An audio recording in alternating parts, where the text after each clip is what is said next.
തരുന്ന എല്ലാ സാഹചര്യങ്ങൾക്കായി ഞാൻ ദൈവത്തെ സ്തുതിക്കുന്നു. हाथ में लेकर गांधीधाम की कलीसिया के साथ परमेश्वर की महिमा करने के लिए मुझे उपलब्ध सारे मौका के प्रति मैं परमेश्वर को धन्यवाद करता हूँ. ഒരിക്കലും ഒരുത്തരും കഴിഞ്ഞ വർഷം വരെ ഇങ്ങനെ ഒരു റെവല്യൂഷൻ ഉണ്ടാകുമെന്ന് നമ്മൾ ചിന്തിച്ചില്ല. इस प्रकार की समय को देखना पड़ेगा करके किसी ने भी इस साल के शुरुआत तक नहीं सोचा था. എന്നാൽ സമയത്തെ തക്കത്തിൽ ഉപയോഗിക്കുകയും ദേശത്തിനു വേണ്ടിയും സഭയ്ക്ക് വേണ്ടിയും പ്രാർത്ഥിപ്പാൻ സഭയെ ആമേൻ ഏൽപ്പിച്ചിരിക്കുന്ന ദൗത്യത്തിനായി ഞാൻ ദൈവത്തെ സ്തുതിക്കുന്നു. मगर समय को सदुपयोग करके कलीसिया देश के लिए, परिवारों के लिए, कलीसिया के लिए प्रार्थना करता है, प्रार्थना में लगे हैं. उस बात के लिए मैं परमेश्वर को धन्यवाद करता हूँ. നാം ഇന്ന് നടത്തുന്ന പ്രാർത്ഥന അല്ലെങ്കിൽ നാം ഇന്ന് ഉപവസിച്ച് പ്രാർത്ഥിക്കുന്നു അല്ലെങ്കിൽ ഈ 11ാമത്തെ ദിവസത്തെ പ്രാർത്ഥന നമ്മുടെ ഇതിന്റെ റിസൾട്ട് നാം ഒരു പക്ഷേ നമ്മുടെ കണ്ണുകളിൽ കൂടെ കാണുവാൻ കഴിയുന്നില്ല. इन दिनों में जो हम प्रार्थना में लगे रहते हैं, जो उपवास की प्रार्थना चला रहा है, आज उसके 11वें दिन में हम पहुंचे हैं और इसका हो सकता है इस प्रार्थनाओं का उत्तर हम अपने आंखों से देख नहीं पाते हैं या देख नहीं रहेंगे. പക്ഷെ ദൈവം അതിന്റെ മറുപടി നൽകിക്കൊണ്ടിരിക്കുകയാണ്. നാം പ്രാർത്ഥിക്കുന്ന വൃതമായി പോവുകയില്ല. मगर हम देखते हैं कि परमेश्वर उस प्रार्थनाओं को उत्तर दे रहा है, देते जा रहा है और हमारा प्रार्थना कभी व्यर्थ नहीं होता है. ഒരു പക്ഷേ വലിയ അത്ഭുതങ്ങൾ നാം കണ്ടില്ലേലും നമ്മുടെ ദൈനിക ജീവിതത്തിൽ ഓരോ ദിവസവും കർത്താവ് നമ്മളെ ആമേൻ വരുവാനുള്ള അനർത്ഥങ്ങളിൽ നിന്ന്, രോഗങ്ങളിൽ നിന്ന്, പ്രയാസങ്ങളിൽ നിന്ന് വിടുവിക്കുകയും നമ്മളെ ആത്മീക ഉയർച്ചയിലേക്ക് കർത്താവ് നടത്തിക്കൊണ്ടിരിക്കുകയാണ്. അതിന് ഒരു ബാക്ക് ബോൺ ആയിട്ട് അല്ലെങ്കിൽ അതിന്റെ ഒരു സപ്പോർട്ടായിട്ടാണ് നമ്മുടെ പ്രാർത്ഥന ആയിരിക്കുന്നു എന്നുള്ളത് സത്യമാണ്. हो सकता है हम हमारे प्रार्थना के उत्तर के रूप में बड़े बड़े बातों को देख नहीं रहेंगे या कोई बड़ा चिन्ह नहीं देख रहा होगा, मगर दैनिक जिंदगी में हम जब परमेश्वर हमें चला रहा है, उसके सन्मुख हम और नजदीक आ रहे हैं, वो हमें इतना सामर्थ्य रूप से चला रहा है और उसकी आवाज को हम सुन पा रहे हैं. ये सब उस प्रार्थनाओं के उत्तर के फलस्वरूप है. ആമേൻ. അതുകൊണ്ട് ധൈര്യത്തോട് പ്രാർത്ഥനയിൽ തന്നെ ആയിരിക്കുക. കർത്താവ് ഈ ദിവസങ്ങൾ നിങ്ങളെ ബലപ്പെടുത്തട്ടെ. और इसलिए साथ इन दोनों में और प्रार्थना में लगे रहे. परमेश्वर आपको जरूरी सामर्थ्य को प्रदान करें. ഉപവാസത്തോട് പ്രാർത്ഥിക്കുന്ന ഓരോരുത്തർക്കായി ഞാൻ ദൈവത്തെ സ്തുതിക്കുന്നു. അത് വളരെ അത്യാവശ്യമാണ്. ദൈവം അതിന് തീർച്ചയായിട്ടും അതിൻ്റെതായിട്ടുള്ള റിപ്ലൈ അല്ലെങ്കിൽ അതിന് അനുഗ്രഹങ്ങൾ തരട്ടെ എന്ന് ഞാൻ പ്രാർത്ഥിക്കുന്നു. और उपवास और प्रार्थना में लगे रहने वाले हर एक के लिए मैं परमेश्वर को धन्यवाद करता हूं और मैं आपको बताता हूं कि परमेश्वर निश्चय उस प्रार्थनाओं का उत्तर देगा और वो आपकी जिंदगी में आशीष के कारण ठहरेगा. ഈ 2 ദിവസവും ഞാൻ യോസഫിന്റെ ലൈഫിൽ നിന്നാണ് ഞാൻ സംസാരിക്കുവാൻ ആഗ്രഹിക്കുന്നത്. इस 2 दिन मैं यूसुफ के जिंदगी से कुछ बातों को रखना चाहता हूं. അതായത് അതിന് മുഖവുരയായിട്ട് ഞാൻ പറയുവാൻ ആഗ്രഹിക്കുന്നത് ഹബക്കൂക്ക് 2:3 നാം വായിക്കുമ്പോൾ ദർശനത്തിന് ഒരു അവധിയുണ്ട്. For the vision awaits an appointed time, it testifies or runs to the end and it fulfills എന്നാണ് നാം വായിക്കുന്നത്. और इस प्रकार उसके शुरुआत में हबक्कूक नबी के पुस्तक 2 अध्याय उसका 3 वचन की ओर मैं आपके ध्यान को ले जाना चाहूंगा. उसमें इस प्रकार एक समय है और उसकी ओर वो बढ़ता जा रहा है. സോ ദൈവം തന്നിരിക്കുന്ന ദർശനത്തെ കുറിച്ചാണ് നമ്മൾ വായിക്കുന്നത്. और हम यहाँ परमेश्वर ने दिया हुआ उस दर्शन के बारे में हम पढ़ते हैं. നാം ഈ ഭൂമിയിൽ ജനിക്കുമ്പോൾ ദൈവം നമ്മളെ കുറിച്ച് ആഗ്രഹിക്കുന്ന ഒരു പർപ്പസ് നമ്മുടെ ജീവിതത്തിലുണ്ട്. और हम जब इस संसार में जन्म लेते हैं तो हमारे जिंदगी में परमेश्वर का एक उद्देश्य होता है. ആ ദൈവമക്കളെ കുറിച്ച് ദൈവം ആഗ്രഹിക്കുന്നത് ചിലപ്പോൾ അത് ദർശനത്തിൽ കൂടെ, സ്വപ്നങ്ങളിൽ കൂടെ ദൈവാത്മാവ് നമ്മളെ വെളിപ്പെടുത്തുകയും അതിലേക്ക് നമ്മളെ നയിക്കുകയും ചെയ്യുന്നുണ്ട്. और परमेश्वर की उस दर्शन और परमेश्वर की उस इच्छा हो सकता है अक्सर परमेश्वर के सेवकों के द्वारा, नबियों के द्वारा हम सुनते हैं, परमेश्वर हमें बताता है और धीरे हमें उस योजना की ओर परमेश्वर हमें चलाता है. എന്നാൽ ആ നമ്മുടെ ക്രിസ്തീയ ജീവിതത്തിൽ അതിനെതിരായി പ്രവർത്തിക്കുന്ന സാത്താന്യ ശക്തികളും അന്ധകാര ശക്തികളുമുണ്ട്. നാം അത് സൂക്ഷിക്കുകയും അതിനെ നാം ഡിസേൺ ചെയ്യുകയും പോവുകയും ചെയ്താൽ ദൈവത്തിന്റെ ഉദ്ദേശത്തിൽ നമുക്ക് നമ്മുടെ ജീവിതത്തെ നയിക്കുവാൻ കഴിയും. मगर उस परमेश्वर के उद्देश्य से शैतान की सामर्थ और हमारे विपरीत काम करने वाले बहुत सामर्थ है जो हमें उस परमेश्वर के उद्देश्य से भटकाने के लिए और पीछे खींचने के लिए कोशिश करता है। और उन बातों को हम समझकर अगर आगे की ओर बढ़ सकते हैं तो परमेश्वर के उस उद्देश्य में हम चल पाएंगे। ആമേൻ. കർത്താവ് എന്നും നമ്മളെ കുറിച്ച് ആഗ്രഹിക്കുന്ന അവന്റെ ഉദ്ദേശത്തിൽ അവൻ നമ്മളെ സൃഷ്ടിച്ച ആ ലക്ഷ്യം നമ്മളിൽ കൂടെ പൂർത്തീകരിക്കുക. परमेश्वर हर दिन ये चाहता है कि हम हमारे जिंदगी में परमेश्वर ने हमें जिस कारण से सृजा है उस उद्देश्य को हम हमारे जिंदगी के हर श्रेणियों के द्वारा उसको पूरा करें। ഇതിനായി കർത്താവ് ആ സഭയിലുള്ള ഓരോ കുടുംബങ്ങളെയും വ്യക്തികളെയും കർത്താവ് അനുഗ്രഹിക്കട്ടെ. ഒരു വാക്യം കൂടെ നമുക്ക് വായിക്കാം.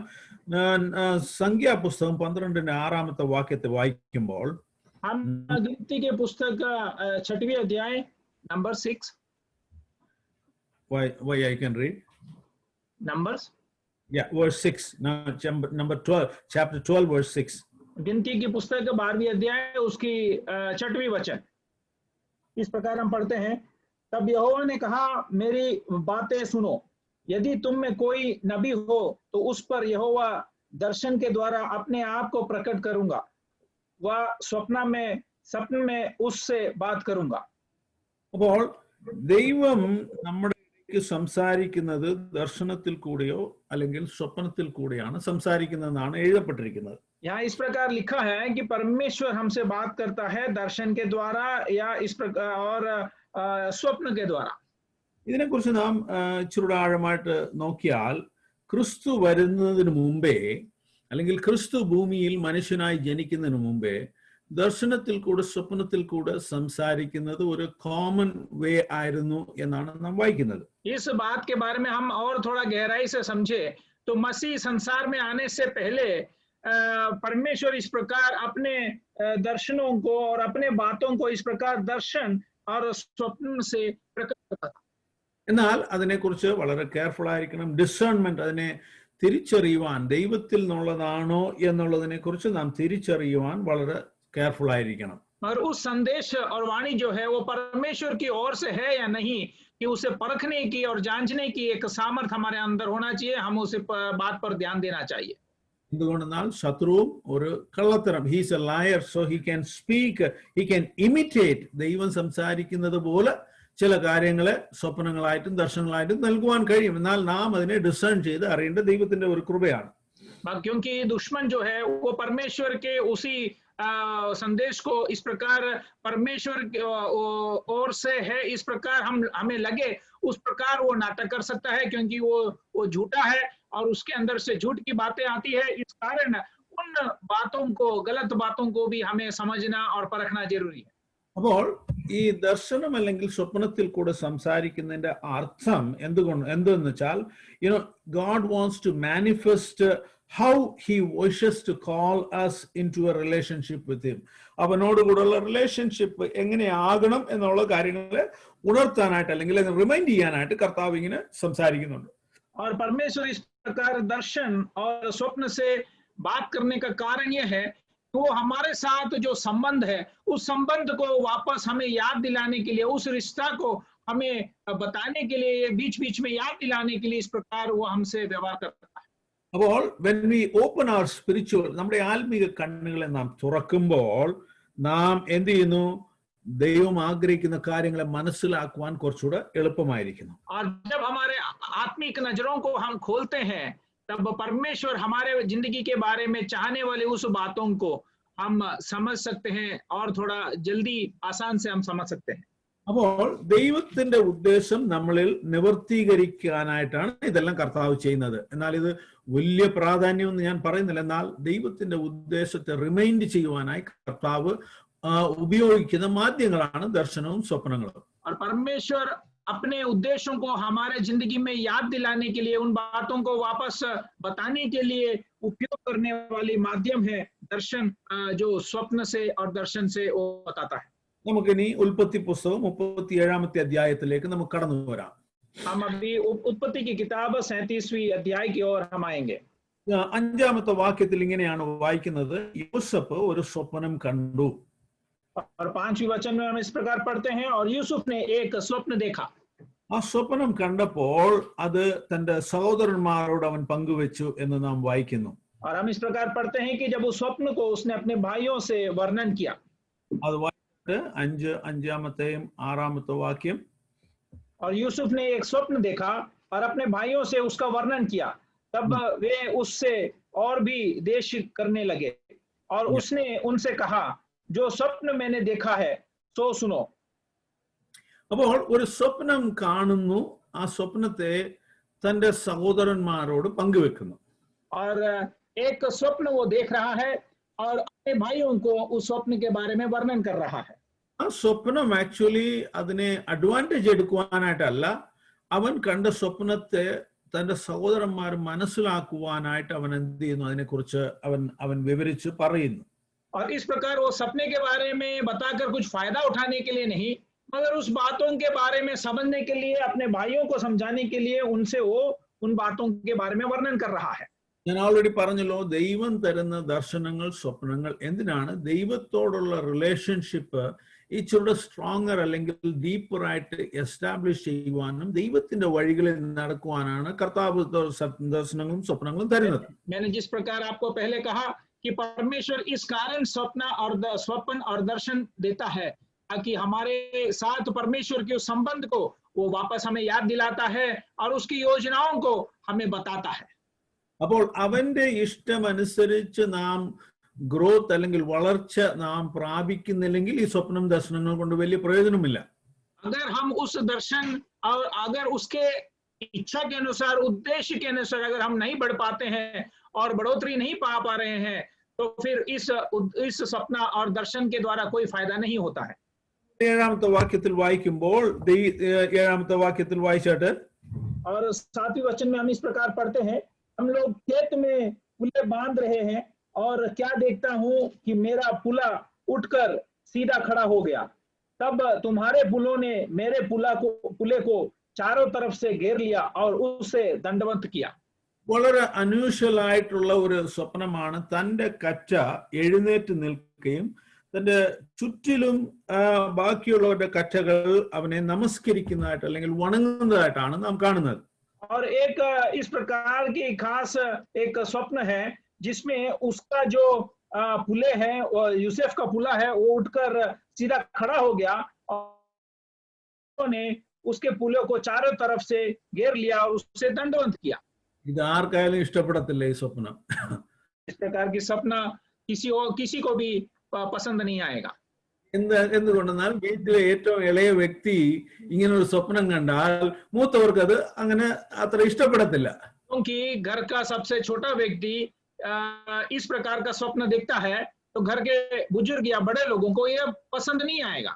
പക്ഷെ ദൈവം കാണിക്കുന്ന സത്യങ്ങളെ മനസ്സിലാക്കുവാൻ മനസ്സുള്ളവരായിരിക്കുക എന്നുള്ളതാണ് അതിന്റെ ഇമ്പോർട്ടൻസ് ഈ സ്വപ്നത്തിൽ നിന്ന് നാം വായിക്കുന്നത്. मगर इस स्वप्न का महत्व यह है कि परमेश्वर जिस बात को महत्व देता है, जिस बात को प्राधीनता देता है, उस बात को हमें समझकर उस बात को हम उस प्रकार हमें आगे बढ़ना है। അപ്പോൾ പലപ്പോഴും ദൈവം കാണിക്കുന്ന അല്ലെങ്കിൽ ദൈവം പഠിപ്പിക്കുന്ന സത്യങ്ങൾ ചിലപ്പോൾ നമ്മളുടെ പ്രായം കുറഞ്ഞവരും നമ്മളുടെ കഴിവ് കുറഞ്ഞവരുമായ ജനങ്ങളിൽ കൂടെ ആകുവാൻ സാധ്യതയുണ്ടെന്നാൽ ആത്മീക ഒരു മെച്യൂരിറ്റി എന്ന് പറയുമ്പോൾ അതിനെ നാം മനസ്സിലാക്കുക, അതിലുള്ള ആത്മീക അർത്ഥങ്ങളെ മനസ്സിലാക്കുക എന്നുള്ളതാണ് അതിന്റെ ഇമ്പോർട്ടൻസ്. परमेश्वर अपने दर्शनों को और सपनों को इस प्रकार उद्देश्यों को पूरा करने के लिए हमसे छोटा, हम तक कम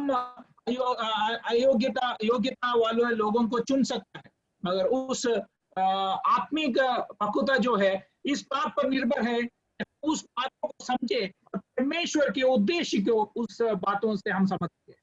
അപ്പോൾ പ്രായത്തിന്റെയോ അനുഭവത്തിന്റെയോ അളവിലല്ല ദൈവം തരുന്ന വെളിപ്പാടുകൾ. ദൈവത്തിന് സംസാരിക്കണം, അല്ലെങ്കിൽ ദൈവത്തിന് ചില കാര്യങ്ങൾ നമ്മളെ ബോധ്യവാന്മാരാക്കുവാനായിട്ട് കർത്താവ് ആഗ്രഹിക്കുന്നു. हमारे आयु के, हमारे तजुर्बे के अनुसार परमेश्वर हमसे वार्तालाप करता है। परमेश्वर को उस संदेश को पहुंचाना है, उसके उद्देश्य को बताना है। इसके लिए परमेश्वर इस प्रकार व्यवहार करता है। ഒന്നാമത്തെ വാക്യത്തിൽ പിന്നെയും ഒരു ദർശനം കാണുന്നു. नवीं वचन में और एक स्वप्न देख रहा है। വായിച്ചാട്ടെ.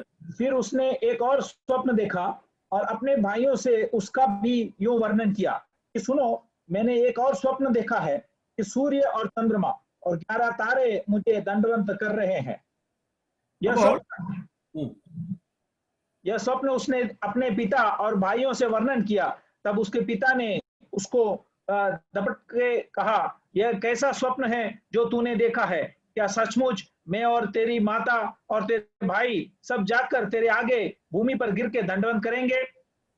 അപ്പോൾ ദൈവം പറയാനുള്ളത് കർത്താവ് വളരെ സ്പെസിഫിക് ആയിട്ട് പറയുന്നുണ്ട്. അതിനകത്ത് ഡൈല്യൂട്ട് ചെയ്യുന്നില്ല.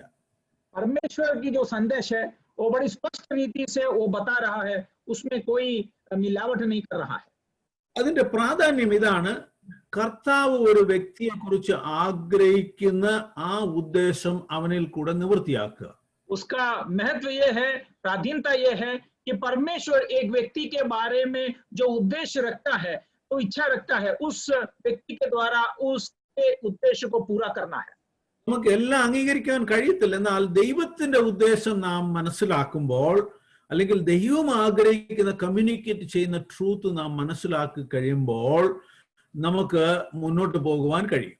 हर बात को हम स्वीकार नहीं कर सकते हैं, मगर परमेश्वर की इच्छा के अनुसार जो सच्चाई को हम समझे और उस बात को अगर हम स्वीकार करेंगे, तब हमारे लिए बातें एक्सेप्ट इस प्रकार स्वीकार करना आसान बन जाता है.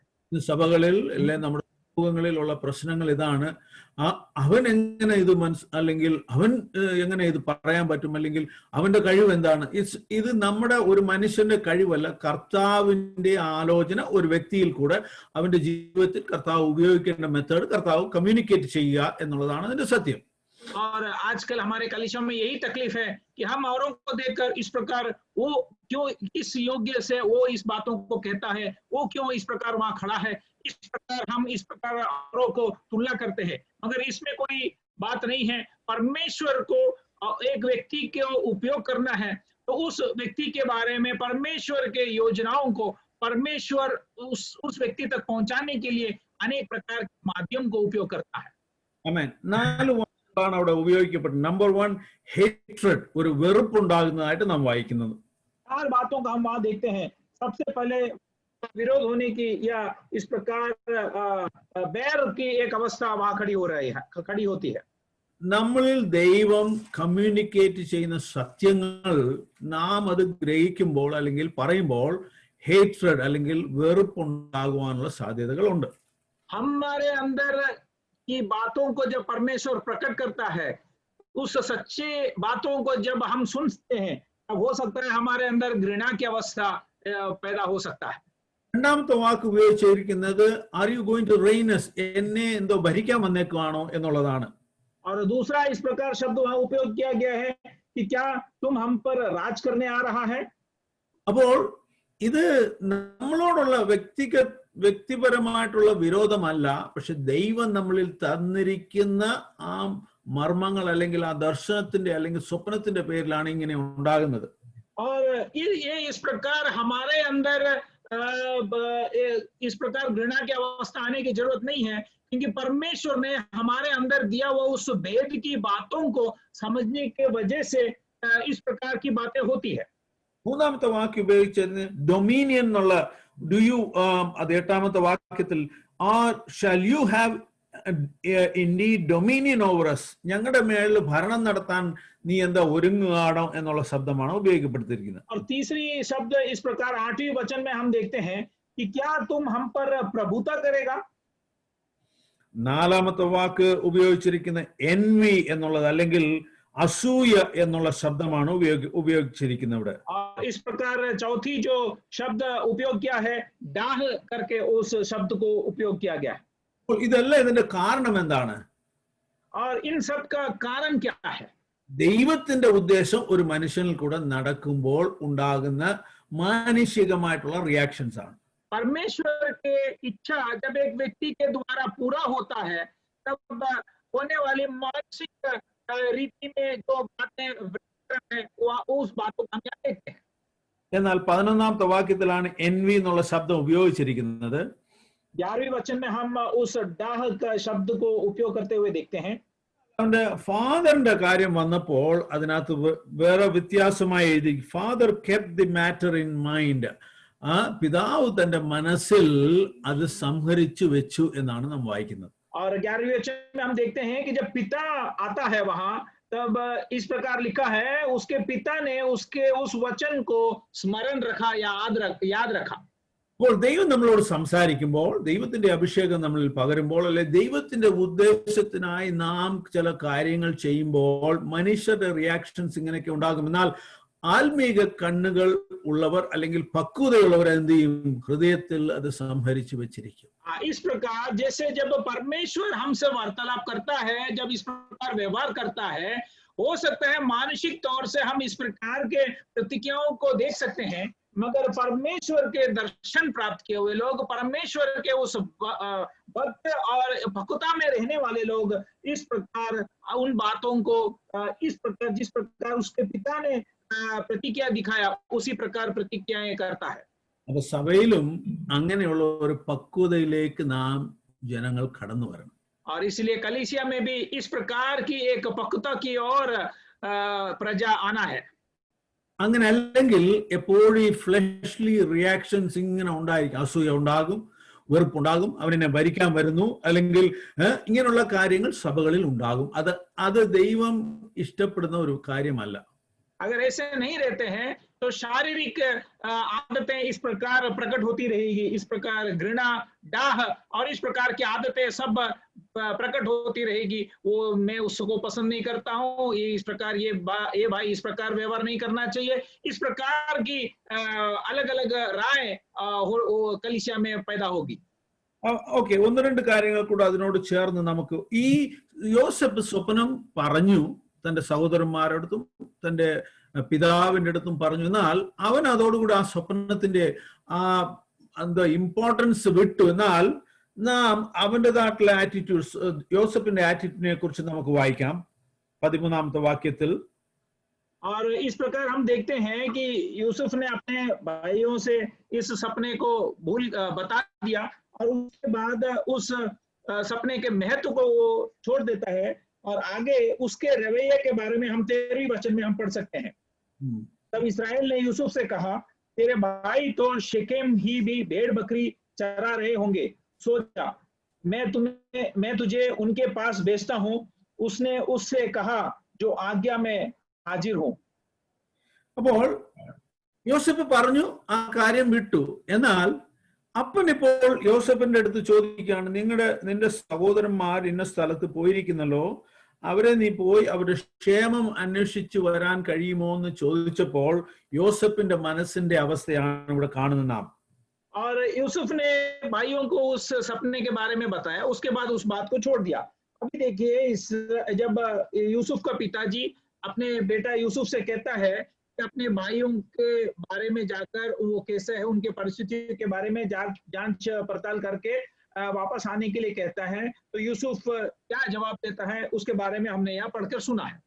ഹിയർ ഐ ആം, അല്ലെങ്കിൽ ഞാൻ അടിയൻ ഇതാ അവൈലബിൾ ആണെന്നുള്ള, അല്ലെങ്കിൽ സർവീസിന് എന്തും ചെയ്യാൻ വില്ലിംഗ് ആയിട്ടുള്ള ഒരു മനസ്ഥിതിയാണ് യോസഫിനെ കുറിച്ച് നാം കാണുന്നത്. जो आज्ञा मैं हाजिर हूं करके इस प्रकार की एक मन भावना के साथ अपने आप को उपलब्ध करने वाली उस अवस्था में हम यूसुफ को देखते हैं.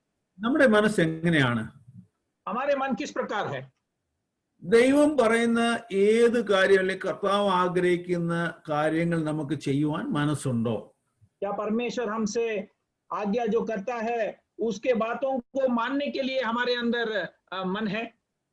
ഇന്ന വ്യക്തിക്കാണെങ്കിൽ ഞാൻ ചെയ്യത്തില്ല, इस व्यक्ति के लिए हो तो मैं नहीं करूंगा, എന്നെ കുറിച്ച് ഇങ്ങനെയാ പറഞ്ഞത് कहता है. അല്ലെ? നമ്മൾ എങ്ങനെയാ പറയുന്നത്?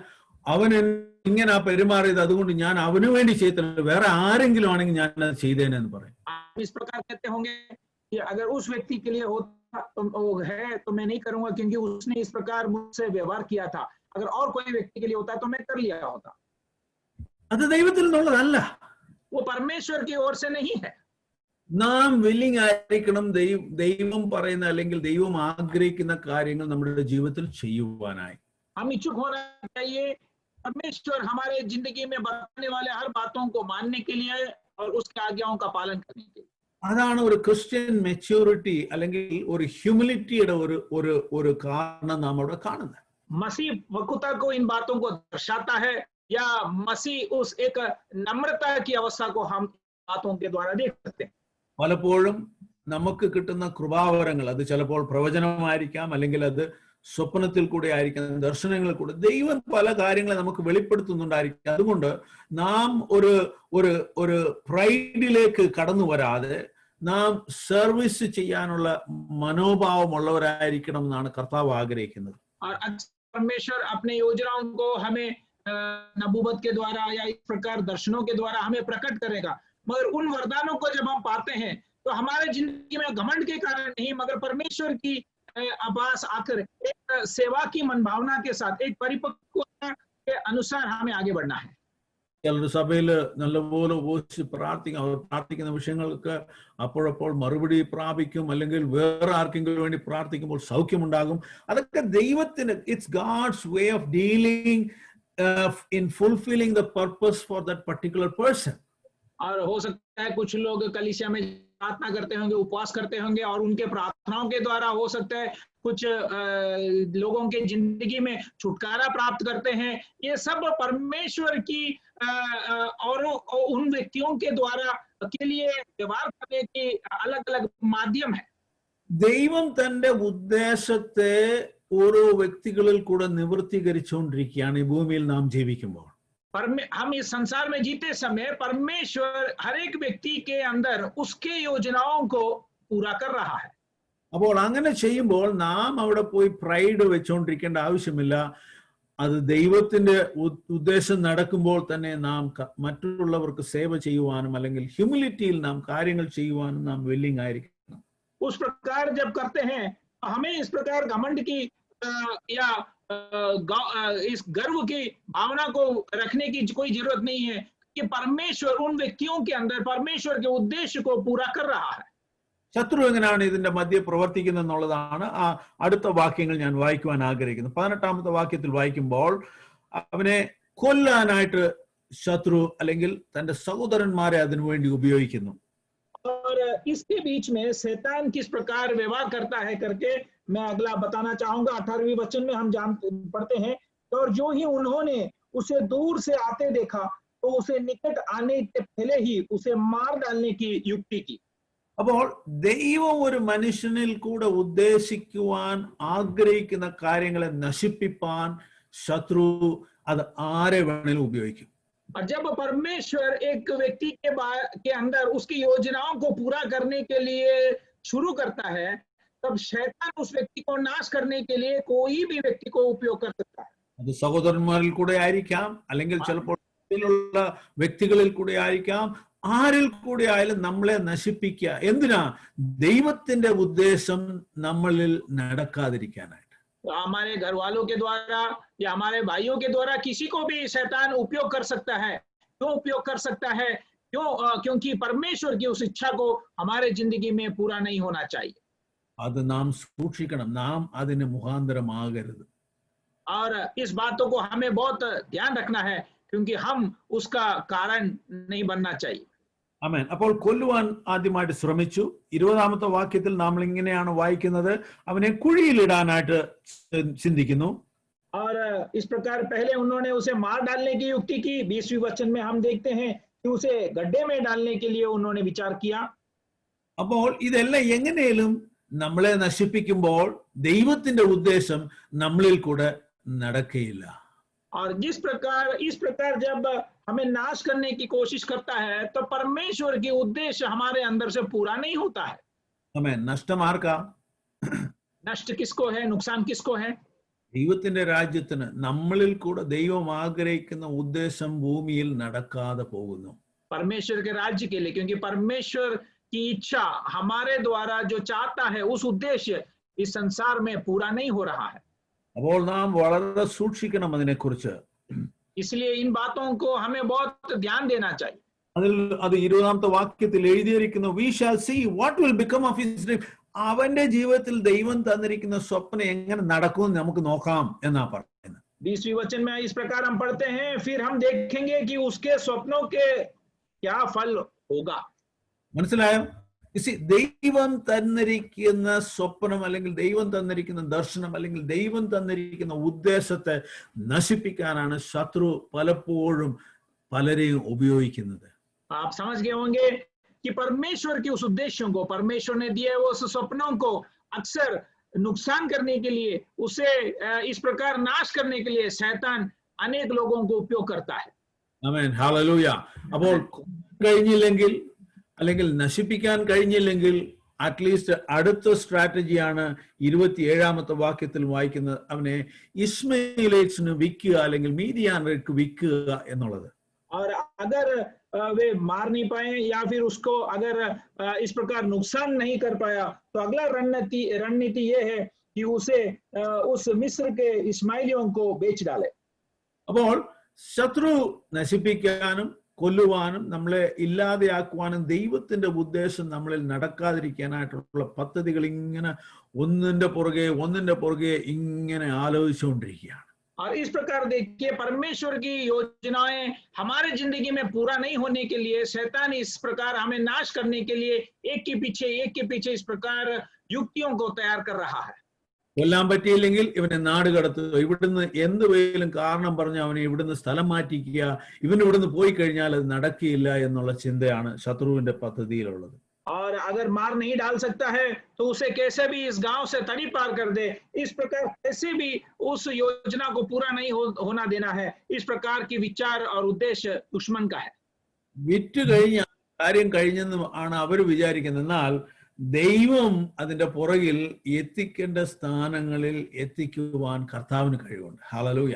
और जब उन्होंने बेच डाला तो उनको ऐसे लगा कि अभी बातें पूरा हो गया है, मगर परमेश्वर अपने उद्देश्य को पूरा करने के लिए जहां आपको पहुंचाना है वहां पहुंचाने के लिए वो सामर्थ्य है।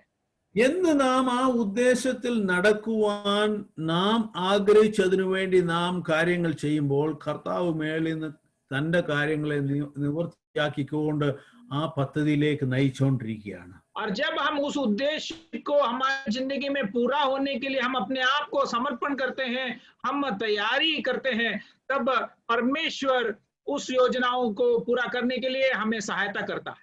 36ാമത്തെ വാക്യത്തിൽ നാം വായിക്കുന്നു, മിദിയാനിയർ അവനെ പോത്തിഫേറിന്റെ വീടുകൾ അല്ലെങ്കിൽ ഈ മിസ്രൈമിയ പോത്തിഫേറിന്റെ വീട്ടിൽ അവനെ വിൽക്കുന്നതായിട്ട് നാം വായിക്കുന്നു. 30वें वचन में हम इस प्रकार देखते हैं, और मिद्यानियों ने यूसुफ को मिस्र में ले जाकर पोतीफर नाम फिरौन का एक हाकिम और जल्लादों के प्रधान के हाथ बेच डाला।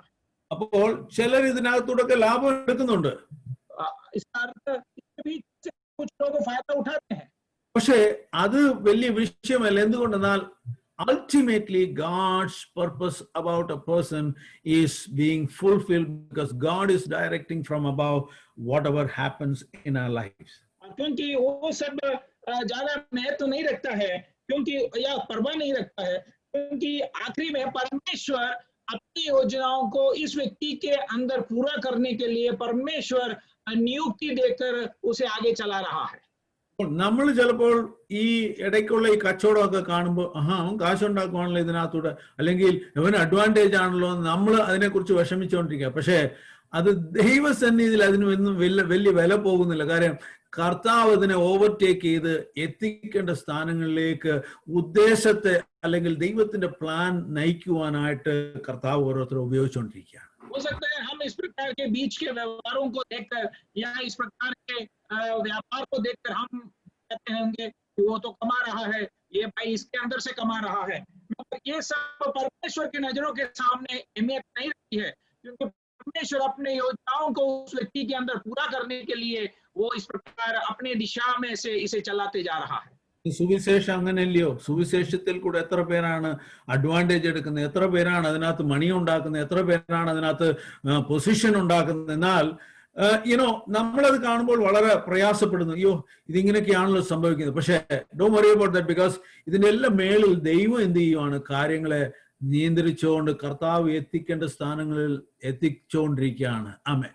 और सुसमाचार में भी हम देखते हैं कि इस प्रकार बहुत लोग इसके अंदर आते हैं, बहुत लोग इसका फायदा उठाते हैं, कुछ लोग इस प्रकार इसके स्थानों के लिए काम करते हैं। इन बातों को जब हम देखते हैं तो हम चिंतित हो जाते हैं मगर हमें चिंतित होने की जरूरत नहीं है, क्योंकि परमेश्वर इन सब के बीच में अपनी योजनाओं को पूरा कर रहा है। 39:2 നാം അത് വായിക്കുമ്പോൾ അത് വായിക്കുന്നുണ്ട്. 29 के दूसरे वचन में हम इस प्रकार पढ़ते हैं, ഏ? और यूसुफ अपने मिस्री स्वामी के घर में रहता था और यहोवा उसके संग था, सो वह भाग्यवान पुरुष हो गया। ആമേൻ, ഹല്ലേലൂയ. ദൈവത്തിന്റെ ഉദ്ദേശം നടക്കണം. കർത്താവ് ഒരു മനുഷ്യന്റെ കൂടെ ആയിരിക്കണം. അവൻ ചെയ്യുന്ന കാര്യങ്ങളിൽ കർത്താവ് പ്രസാദിക്കണം. അല്ലെങ്കിൽ ദൈവത്തിന്റെ സാന്നിധ്യത്തെ ഒരു മനുഷ്യന് കാണുവാൻ കഴിയും. That's what is important for in this particular passage. और इस वचन के द्वारा हम समझ सकते हैं कि परमेश्वर का उद्देश्य एक व्यक्ति के द्वारा पूरा होना चाहिए, परमेश्वर की इच्छा उसके जिंदगी के अंदर से पूरा होना चाहिए, और ये महत्व रखता है। അപ്പോൾ 3 കാര്യം നാം ഇതിനകത്ത് കണ്ടു. Number 1, willingness to serve in any situation. 3 बातों को हमने इसके अंदर देखा। सबसे पहले यह है कि कोई भी परिस्थिति में भी सेवा करने की एक मन भावना। കൃപാവരങ്ങളിൽ നാം നമ്മളെ തന്നെ പ്രൈഡിലാകാതെ ദൈവത്തിന്റെ ശുശ്രൂഷ ചെയ്യുവാൻ നാം വില്ലിംഗ് ആയിരിക്കണം. നമ്പർ 1. पहली बात यह है कि परमेश्वर के उस वरदानों जब हम प्राप्त करते हैं उसमें हम गर्व महसूस ना करें, और परमेश्वर की इच्छाओं को पूरा करने के लिए हम अपने आप को समर्पण करें। 2, താഴ്മയോടുകൂടി. Humility is something that we find in the life of Joseph, which he is willing to do in the midst of hard situations. और नम्रता हम देखते हैं, दीनता उस यूसुफ के जिंदगी में हम देखते हैं। दूसरा विषय जो है वो उसके जिंदगी के कठिन समयों में भी वो दीनता के इस प्रकार बना रखता है। മൂന്നാമത്തെ കാര്യം നാം വിശ്വസ്തത പാലിക്കുക. He served in all positions faithfully എന്നുള്ളതാണ് മൂന്നാമത്തെ കാര്യം നമ്മൾ വായിക്കുന്നത്. और तीसरा बात हम इस प्रकार देखते हैं कि वो अपने हर एक स्थानों में विश्वास योग्यता के साथ काम किया। 39 4 വാക്യത്തിലാണ് നാം വായിക്കുന്നത് അവനെ എന്ത് ചെയ്യുന്നു? ഹയർ പൊസിഷനിലേക്ക് നയിക്കുന്നു. എന്തുകൊണ്ട്? അവൻ വിശ്വസ്തനായിരുന്നു. और 39 का 4 वचन में हम देखते हैं कि उसे अभी दूसरे ऊपर की स्थानों में उसे नियुक्ति किया गया। क्यों नियुक्ति किया गया? क्योंकि वो विश्वास योग्य ठहरा। നമ്മളെ ഏൽപ്പിച്ചിരിക്കുന്ന ശുശ്രൂഷകൾ അത് ചെറിയ പണികളായാലും വലുതായാലും നാം അതിൽ വിശ്വസ്തരാണോ? हमें सौंपा हुआ काम छोटा हो या बड़ा जिम्मेदारी हो, क्या हम उसमें वफादार रहते हैं? നാം വിശ്വസ്തരല്ലെങ്കിൽ ദൈവം നമ്മളെ ഉയർത്തുവാൻ കഴിയത്തില്ല. अगर हम उसमें विश्वास योग्य नहीं रहते हैं तो परमेश्वर हमें उठा नहीं पाएगा। 2 കാര്യങ്ങൾ കൂടെ 2-3 കാര്യങ്ങൾ കൂടെ പറഞ്ഞ് ഞാൻ എന്റെ വാക്കുകൾ നിർത്തുവാൻ ആഗ്രഹിക്കുന്നു. 2-3 बातों को बताकर मेरे वचनों को बंद करना चाहूंगा। ശത്രു എങ്ങനെയാണ് നശിപ്പിക്കുന്നത് എന്നുള്ളതിനെ കുറിച്ച് ഞാൻ പറഞ്ഞു. 1, കൊല്ലുവാൻ നോക്കുന്നു. 2, നാം കുഴിയിലിടാൻ നോക്കുന്നു. 3, അവനെ വിറ്റുകളയുവാൻ നോക്കുന്നു. 4ാമത്തെ ഒരു കാര്യം കൂടെ പറയുവാനായിട്ട് ആഗ്രഹിക്കുന്നു. ടെംപ്റ്റേഷനെ കുറിച്ചാണ് നാം वाइക്കുന്നത് അവിടെ. 3 बातों के बारे में जिस प्रकार शैतान हमें नाश करने की कोशिश करता है उसके बारे में हमने मनन किया। पहले शैतान हमें नाश करने को देखता है, फिर वो हमें गड्ढे में गिराने की कोशिश करता है, उसके बाद उसे बेच डालने की कोशिश करता है। चौथा बात हम अभी सीखने जा रहे हैं, प्रलोभन में के द्वारा हमें इस प्रकार सामना करने वाला शैतान। 39 വാക്യത്തിൽ നാം വായിക്കുമ്പോൾ 39 का 8 में जब हम पढ़ते हैं, पर उसने अस्वीकार करते हुए अपने स्वामी की पत्नी से कहा, सुन, जो कुछ इस घर में है मेरे हाथ में है, उसे मेरा स्वामी कुछ नहीं जानता, और उसने अपना सब कुछ मेरे हाथ में सौंप दिया है। അപ്പോ 4ാമത്തെ കാര്യം ടെംപ്റ്റേഷൻ ആണ് നമ്മുടെ ജീവിതത്തിൽ വരുന്നത്. और चौथी जो बात है प्रलोभन, जो हमारे जिंदगी में आता है। നാം വിശ്വസ്തരായിരുന്നാലും പലപ്പോഴും ലസ്റ്റ് അല്ലെങ്കിൽ സിഡക്ഷൻ എന്നുള്ള ഒരു സബ്ജക്ട് ഒരു ടെംപ്റ്റേഷന്റെ ഒരു കവറിംഗിലാണ് എല്ലാവരുടെ ജീവിതത്തിലും വരുന്നത്. और इस प्रकार जब हम परमेश्वर के विश्वास में रहते हैं तो एक हवस या इस प्रकार प्रलोभन की जो बात है, हवस जो है वो प्रलोभन के रूप में हर एक व्यक्ति के जिंदगी में आता है। നമ്മുടെ കണ്ണുകളിൽ കൂടെ നാം കാണുന്ന പല കാര്യങ്ങളിൽ കൂടെ ഒരു പരീക്ഷ അല്ലെങ്കിൽ ഒരു ടെംപ്റ്റേഷൻ അല്ലെങ്കിൽ ഒരു സിഡക്ഷൻ ഓരോ ദൈവമകനും അല്ലെങ്കിൽ ദൈവത്തിന്റെ ഉദ്ദേശം ചെയ്യുവാൻ ആഗ്രഹിക്കുന്നവരോ അണ്ടർഗോ ചെയ്യുന്നുണ്ട്. और परमेश्वर के उद्देश्य को पूरा करने के लिए चाहने वाले हर एक व्यक्ति के जिंदगी में अपने नजरों से देखने वाले हर एक बातों में एक अभिलाषा या इस प्रकार के एक हवस उत्पन्न होता है। ഈ സമയങ്ങളിലാണെങ്കിൽ അതിന്റെ ഏറ്റവും നമ്മൾ മാക്സിമത്തിൽ കടന്നു വന്നിരിക്കുകയാണ്, exposure to so many things. और आज के युग में हम उस बात के प्रलोभन के एकदम ऊपरी स्तर तक आ पहुंचे हैं। അപ്പോൾ അങ്ങനെ ഒരു ടെംപ്റ്റേഷൻ എപ്പോഴും ഈ ശരീരത്തിൻ്റെതായിട്ടുള്ള ലസ്റ്റിന്റെ ഫുൾഫിൽമെന്റിൽ നടന്നുകൊണ്ടിരിക്കുകയാണ് ഡെയിലി. इस प्रकार की एक प्रलोभन इस शरीर की अभिलाषाओं के द्वारा हमारे जिंदगी में इस प्रकार रोज हमें सामना करना पड़ता है। എന്തുകൊണ്ട് അത് സംഭവിക്കുന്നു? और इस प्रकार क्यों होता है? ദൈവത്തിന്റെ ഉദ്ദേശം നമ്മളിൽ നിറപടിയാകാതിരിക്കാനായിട്ടാണ്. क्योंकि परमेश्वर की इच्छा हमारे जिंदगी में पूरा ना हो। കർത്താവ് നിന്നിൽ കൂടെ പല കാര്യങ്ങൾ ചെയ്യുവാൻ ആഗ്രഹിക്കുമ്പോൾ ദൈവം ആഗ്രഹിക്കുന്ന ഒരു സെപ്പറേഷൻ അല്ലെങ്കിൽ ഒരു ക്ലെൻലിനെസ്, ഹോളിനെസ് ജീവിതത്തിൽ സംഭവിക്കാതിരിക്കുമ്പോൾ നാം ദൈവത്തിന്റെ ഉദ്ദേശത്തിൽ നാം തെറ്റിപ്പോകുന്നു. जब परमेश्वर की इच्छा हमारे जिंदगी में पूरा होने के लिए हम उसके लिए समर्पण नहीं करते हैं और हमारे जिंदगी में उस परमेश्वर की इच्छा के अनुसार जो पवित्रता या इस प्रकार की उस समर्पण हमारे जिंदगी में होती नहीं है, तो हम परमेश्वर की इच्छाओं से दूर और अलग हो रहा है। അപ്പോൾ ഫൈനാൻഷ്യൽ ഒരുപക്ഷെ വിശ്വസ്തരായിരിക്കാം, പക്ഷെ ഈ ഏരിയയിൽ വരുമ്പോൾ പലരും വീണു പോവുകയാണ്. हो सकता है हम आर्थिक व्यवहारों में खरे मन के साथ या सही होते होंगे, मगर इस अभिलाषाओं के अवस्था में जब हम आते हैं तो अनेक जन गिर जाते हैं നാം വീഴുന്നത് അറിയത്ത് പോലുമില്ല. और जब हम गिरते हैं तो हम कभी जान भी नहीं पाते हैं। വളരെ സൂക്ഷിക്കണം. ज्यादा चौकन्ना रहना जरूरी है। മൊമെന്ററി പ്ലഷേഴ്സിൽ നാം അങ്ങനെ എൻ്റർ ചെയ്യുമ്പോൾ ദൈവത്തിന്റെ വലിയ ഉദ്ദേശം നമ്മളെ കുറിച്ചുള്ളത് അവിടെ വെച്ച് നാം നഷ്ടപ്പെടുത്തുകയാണ്. क्योंकि क्षण भर की अभिलाषाओं में इस प्रकार जब हम प्रवेश होते हैं तो परमेश्वर की हमारे जिंदगी के प्रति जो उद्देश्य है वो हम खो रहे हैं। അത് പ്രായം കുറഞ്ഞത് കൊണ്ടോ പ്രായം കൂടിയത് കൊണ്ടോ അത് നമ്മളിൽ നടക്കില്ല എന്ന് നമുക്ക് ഗ്യാരണ്ടി പറയാൻ കഴിയത്തില്ല. और हम उम्र में कम होने के कारण या उम्र में हम बड़े होने के कारण हम ये नहीं कह सकते हैं कि उस प्रकार की अभिलाषाएं हमारे अंदर नहीं आएगी। ഈ മനുഷ്യന്റെ മാംസത്തിൽ നാം ജീവിക്കുന്ന അവസാനം വരെയും ആ ഒരു ടെംപ്റ്റേഷൻ, പുഷ് തീർച്ചയായിട്ടും ഉണ്ടായിരിക്കും. इस मनुष्य के शरीर में जब हम जीते हैं उस अंतिम समय तक इस प्रकार की एक प्रलोभन को हमें सामना करना पड़ेगा। നാം എന്ത് ചെയ്യണം? हमें നമ്മുടെ क्या करना है? ദൈവം വെച്ചിരിക്കുന്ന ഉദ്ദേശത്തെ നാം മനസ്സിലാക്കണം. परमेश्वर ने हमारे लिए रखा हुआ उस उद्देश्य को हमें समझना है ആ ഉദ്ദേശത്തിൽ കൂടെ പലർ അനുഗ്രഹിക്കപ്പെടാനുണ്ട്. और उस उद्देश्य के द्वारा अनेक जन आशीषित होना है, പലർ രക്ഷിക്കപ്പെടാനുണ്ട്, अनेक उद्धार पाना है, പലർ സൗഖ്യം പ്രാപിക്കാനുണ്ട്, अनेक चंगाई प्राप्त करने के लिए है നന്മ പ്രാപിക്കാനുണ്ട്. और इस प्रकार सामर्थ्य पाने के लिए है। അവൻ കർത്താവ് അത് ആഗ്രഹിക്കുന്നു. ഹല്ലേലൂയ. और परमेश्वर इन बातों को चाहता है।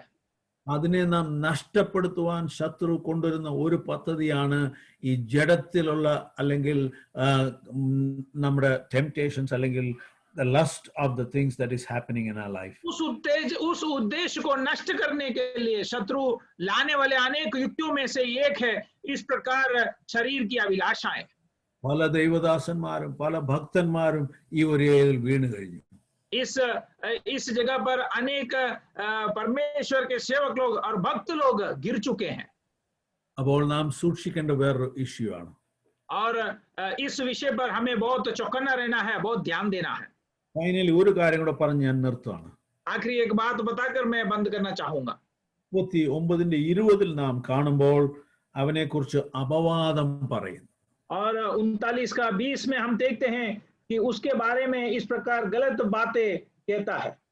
അപ്പോൾ പാപത്തിൽ നമ്മളെ വീഴ്ത്തുവാൻ കഴിഞ്ഞില്ലെങ്കിൽ, अगर पाप में हमें गिरा नहीं सक रहा है तो നമ്മളെ കുറിച്ച് അപവാദം പറയുക, वो हमारे बारे में झूठी बातें कहता है, अफवाहें फैलाता है। അപ്പോൾ അങ്ങനെ വരുമ്പോൾ നമുക്കത് സഹിക്കുവാൻ കഴിയത്തില്ല. അതിൻ്റെതായിട്ടുള്ള കഷ്ടപ്പാട്, അതിൻ്റെതായിട്ടുള്ള മാനസിക പ്രയാസങ്ങൾ, അങ്ങനെയുള്ള പല കാര്യങ്ങൾ നമ്മുടെ ജീവിതത്തിൽ സംഭവിക്കുകയാണ്. उस प्रकार की बातें जब हम सुनते हैं तो हम उस बातों को, प्रतिकूल अवस्थाओं को सहन नहीं कर पाते हैं और मानसिक दबाव को हम अनुभव करते हैं। 20ാമത്തെ വാക്യത്തിൽ നാം അത് വായിക്കുന്നു. 20वें वचन में हम पढ़ते हैं, और यूसुफ के स्वामी ने उसको पकड़कर बंदी गृह में, जहां राजा के कैदी बंद थे, डलवा दिया, तो वह उस बंदी गृह में रहने लगा। നാം ഒരു നീതിമാനായിട്ട് അല്ലെങ്കിൽ കർത്താവിന് വേണ്ടി നാം ജീവിക്കുമ്പോൾ हम जब परमेश्वर के लिए धर्मी जिंदगी बिताते हैं, ആമേൻ, ഇങ്ങനെയുള്ള സംഭവങ്ങൾ നമ്മുടെ ജീവിതത്തിൽ സംഭവിക്കാറുണ്ടോ? क्या इस प्रकार की घटनाएं हमारे जिंदगी में होती हैं? നമ്മുടെ ജീവിതത്തിൽ ചോദ്യങ്ങൾ വരും, കർത്താവ് എന്താ ചെയ്യുന്ന, കർത്താവ് കാണുന്നില്ല ഇതൊക്കെ? तब हमारे जिंदगी में सवाल आएगी कि क्या परमेश्वर क्या कर रहा है, इन बातों को वो क्या देख नहीं रहा है? ആമേൻ, നാം ആഗ്രഹിക്കുന്ന ചിലപ്പോൾ ചില ശിക്ഷകളൊക്കെ അവരുടെ മേൽ വരണം എന്നൊക്കെ നമ്മൾ ചിലപ്പോഴൊക്കെ ആഗ്രഹിക്കാറുണ്ട്. हम इस प्रकार कभी कभी इच्छा रखते हैं कि सामने वाले के ऊपर इस प्रकार कोई दंड आ जाए, പക്ഷെ ദൈവമാണ് കാര്യങ്ങളെ പിന്നെയും നിയന്ത്രിക്കുന്നത്. अगर परमेश्वर बातों को नियंत्रण करता है। Let me repeat. Number one, നമ്മളെ കൊല്ലാനായിട്ട് നോക്കുന്നു. Number one. मैं वापस दोहराता हूं कि सबसे पहले वो हमें मार डालने की कोशिश करता है, ഇടാൻ നോക്കുന്നു. और दूसरी बात वो हमें गड्ढे में गिराने की कोशिश करता है। ഇടാൻ പറ്റിയെങ്കിൽ വിറ്റ് കളയാൻ നോക്കുന്നു. तीसरा वो हमें बेच डालने की कोशिश करता है। അതും പറ്റിയില്ലെങ്കിൽ പാപത്തിൽ വീഴ്ത്തുവാനായിട്ട് നോക്കുന്നു. अगर इन तीनों बात नहीं होता है तो वो हमें पाप में फंसाने की कोशिश करता है। ഇതിലും നാം ജയിച്ചു കഴിഞ്ഞാൽ നമുക്ക് വിരോധമായിട്ട് അപവാദം പറയുന്നു. अगर ये चारों में हम जीत जाते हैं तो वो हमारे विरुद्ध अफवाहें फैलाता है। അപ്പോൾ എങ്ങനെയായാലും കർത്താവ് നമ്മളെ കുറിച്ച് ആഗ്രഹിക്കുന്ന ഉദ്ദേശം നമ്മുടെ ജീവിതത്തിൽ നടക്കാതിരിക്കണം. कैसा भी क्यों ना हो, मगर परमेश्वर की उस उद्देश्य हमारे जिंदगी में पूरा ना हो, इस प्रकार वो क्रिया करता है। യോസേപ്പ് വീണിരുന്നെങ്കിൽ, अगर यूसुफ गिर गया होता तो ഒരിക്കലും ആ മിനിസ്റ്ററായിട്ട് അല്ലെങ്കിൽ ആ ഒരു വലിയ സ്ഥാനത്തേക്ക് കടന്നു വരുവാൻ കഴിയത്തില്ലായിരുന്നു. वो कभी भी मंत्री होकर या उस ऊंची पद की ओर वो नहीं आ सकता था। ഇഫക്ട്സ് തന്റെ ബ്രദേഴ്സും അവരെല്ലാം അടിമകളായി തന്നെ ജീവിക്കേണ്ട അവസ്ഥ വന്നേനെ. और उसके वजह से उसके भाइयों सब इस प्रकार गुलामी की जिंदगी बिताना पड़ा होता। ദൈവം തന്നിരിക്കുന്ന ദർശനം അല്ലെങ്കിൽ ദൈവത്തിന്റെ ഉദ്ദേശം നമ്മുടെ ജീവിതത്തിൽ നടക്കണം എന്നുള്ളതിന് വേണ്ടി നാം ശ്രമിച്ചുകൊണ്ടിരിക്കണം. और इसका उद्देश्य है कि परमेश्वर की इच्छा और परमेश्वर के उद्देश्य हमारे जिंदगी में पूरा होने के लिए हमें मेहनत करना और परिश्रम करना जरूरी है। ആ ദൈവത്തിന്റെ ഉദ്ദേശത്തിൽ നടക്കുന്ന ഓരോരുത്തർക്കായി ഞാൻ ദൈവത്തെ സ്തുതിക്കുന്നു. उस परमेश्वर के उद्देश्य के अनुसार चलने वाले हर एक के प्रति मैं परमेश्वर को धन्यवाद करता हूँ। വർഷങ്ങൾക്ക് മുമ്പേ കർത്താവ് ആത്മാവിൽ വചനത്തിൽ കൂടെ, പ്രവചനമായി, സ്വപ്നത്തിൽ കൂടെ, ദർശനത്തിൽ കൂടെ തന്നിരിക്കുന്ന ദൈവത്തിന്റെ ഉദ്ദേശത്തിനു വേണ്ടി വിശുദ്ധി പാലിച്ച് നാം ഈ ദിവസങ്ങൾ പ്രാർത്ഥിക്കുന്ന ഓരോ വിഷയങ്ങൾ കർത്താവ് മറുപടി നൽകട്ടെ എന്ന് ഞാൻ പ്രാർത്ഥിക്കുന്നു. अनेक सालों पहले परमेश्वर ने अपने संदेश को उस दर्शन के द्वारा और स्वप्न के द्वारा हमें दिलाया। उन बातों के प्रति हम पवित्रताई के साथ जिंदगी में आगे बढ़ते हैं और प्रार्थना और उपवास में लगे रहते हैं। तो उस बातों के लिए मैं परमेश्वर को धन्यवाद करता हूँ। ദിവസങ്ങളിൽ ഉപവസിച്ച് പ്രാർത്ഥിക്കുമ്പോൾ കർത്താവ് ആ ഉദ്ദേശത്തിലേക്ക് സഭയെയും ജനങ്ങളെയും നയിക്കട്ടെ എന്ന് പ്രാർത്ഥിച്ചുകൊണ്ട് എന്റെ വാക്കുകളെ ഞാൻ ഇവിടെ നിർത്തുന്നു. इन दिनों में जब हम प्रार्थना में लगे रहते हैं, उपवास में रहते हैं, तब मैं इस प्रकार कामना करता हूं और प्रार्थना करता हूं कि परमेश्वर उन और हर एक सदस्य को चलाए। ദൈവീയ വചനങ്ങളാൽ നമ്മളെ അനുഗ്രഹിക്കട്ടെ. ഞാൻ സുരേഷ്. परमेश्वर इन वचनों के द्वारा हमें आशीष करे।